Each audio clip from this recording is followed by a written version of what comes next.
Mengejutkan, Gatot sindir Megawati, Din Samsudin Rocky Gerung tantang debat terbuka. Koalisi Aksi Menyelamatkan Indonesia, kami, mengaku siap berdebat dengan siapa saja pihak-pihak yang kerap mencibirnya, bahkan di luar konteks. Kelompok itu juga enggan melayani komentar elit hingga buzzer yang dianggapnya tidak mencerminkan kecerdasan bangsa. Deklarator kami, Din Samsudin, angkat bicara usai kelompok mendapatkan banyak kritikan hingga cibiran. Ia tidak mau membalas beragam komentar negatif, melainkan langsung menantang untuk berdebat kalau berani. Kami menanti tanggapan, bukan pengalihan isu. Kami siap berdiskusi, bahkan berdebat, mengadu pikiran, kata Din kepada suara.com, Kamis 27 Agustus. Terhadap reaksi yang tidak substantif, baik dari para elit, apalagi buzzer bayaran, kami tidak mau melayani karena hal demikian tidak mencerminkan kecerdasan kehidupan bangsa seperti amanat konstitusi, tambahnya. Din menyatakan, pembentukan kami disasarkan untuk mengajukan pikiran-pikiran kritis dan korektif terhadap kehidupan berbangsa dan bernegara yang dianggap menyimpang dari Pancasila dan Undang-Undang Dasar 1945. Akan tetapi, ia justru bingung karena mendapatkan tanggapan yang mayoritas malah mencibirnya, baik terhadap kelompok ataupun individu di dalamnya, bahkan Gatot sekalipun. Mengapa mereka tidak mau menanggapi isi, tapi berkelit menyerang pribadi dan mengalihkan opini? Tanyanya. Padahal yang ia harapkan adalah adanya jawaban dari pertanyaan-pertanyaan di benak kami, seperti terkait dengan adanya oligarki politik dan budaya politik dinasti. Rocky Gerung pun angkat bicara. Pengamat politik Rocky Gerung menduga pemerintah sudah kehabisan akal untuk meyakinkan masyarakat soal penanganan COVID-19. Rocky menilai pemerintah sudah kehilangan berbagai jurus untuk meyakinkan masyarakat soal COVID-19, sehingga dia menyindir pemerintah bakal mengeluarkan jurus mabuk. Rocky mencermati hasil survei Saiful Mujani Research Consulting soal kondisi demokrasi di masa COVID-19. Survei yang dirilis 22 Agustus 2020 itu menemukan 65% warga merasa puas dengan kinerja Presiden Jokowi. Namun, di sisi lain, 80% responden khawatir kondisi ekonomi memburuk. Temuan persentase yang paradoks ini, menurut Rocky Gerung, mencurigai ada apa di balik temuan itu. Apalagi kata dia, survei yang pada 12-15 Agustus 2020 dan dirilis pada 22 Agustus itu muncul setelah influencer bergerak mengamplifikasi kinerja dan pencapaian pemerintah.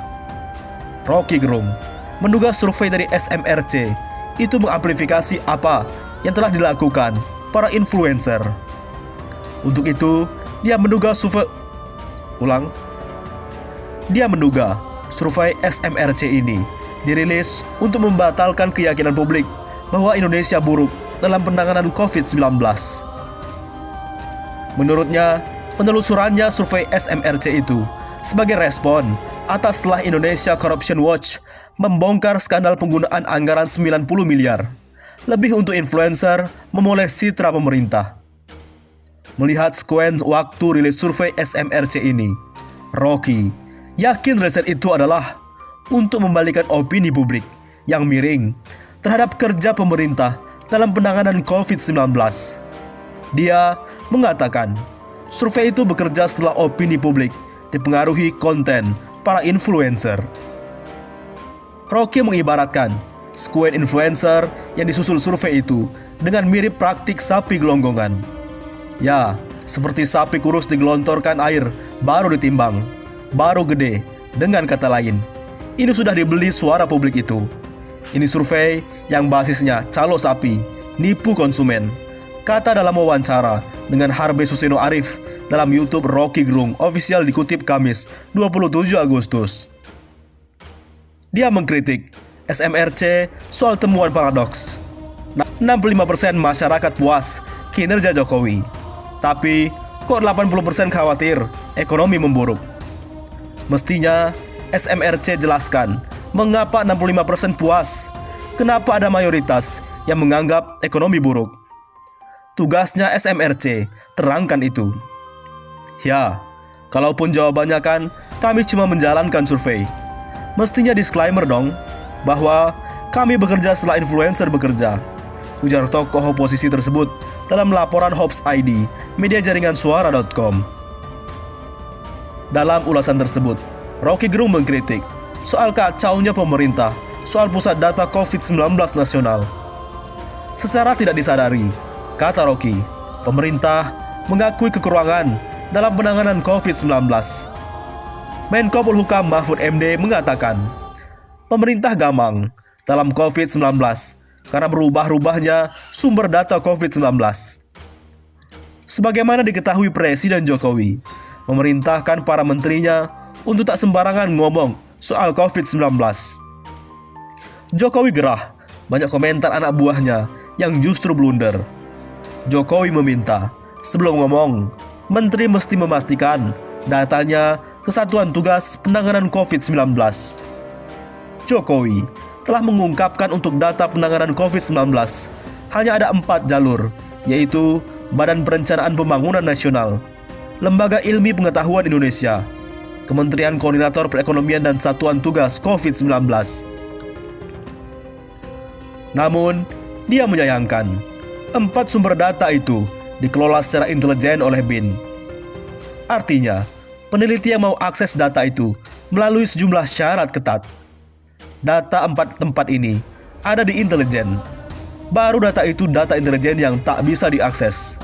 Padahal, universitas kan perlu akses data itu untuk mengevaluasi itu, katanya. Jurus mabuk pemerintah.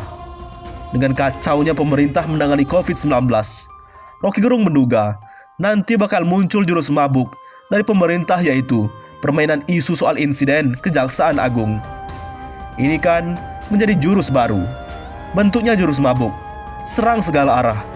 Kabinet serang pers, LSM akan diserang, oposisi akan diserang. Saya mau taruhan soal ini, katanya. Untuk menjalankan jurus mabuk, sindir Rocky, dibutuhkan seorang master Tai Chi. Nggak bisa enggak, sebab jika bukan si master yang menjalankan jurus segala arah itu, maka akan menjadi bumerang, patah bagi diri sendiri. Silahkan, edarkan jurus mabuk. Kalau tak mampu, Anda akan mabuk sendiri. Jurus mabuk itu akan saling menyalahkan, tuturnya. Netizen pun angkat bicara. Mak Mega menunjukkan kecerdasan berpikir yang luar biasa. Cebong ditantang adu argumen di forum resmi. Berani nggak? Ajukan tokoh yang mewakili Cebong. Jangan cuma ngomong komentar monolog di media. Cemen itu. Kalau berani, diskusi terbuka. Biar kelihatan siapa yang otaknya isi dan siapa yang isi kepalanya cuman isi kotoran.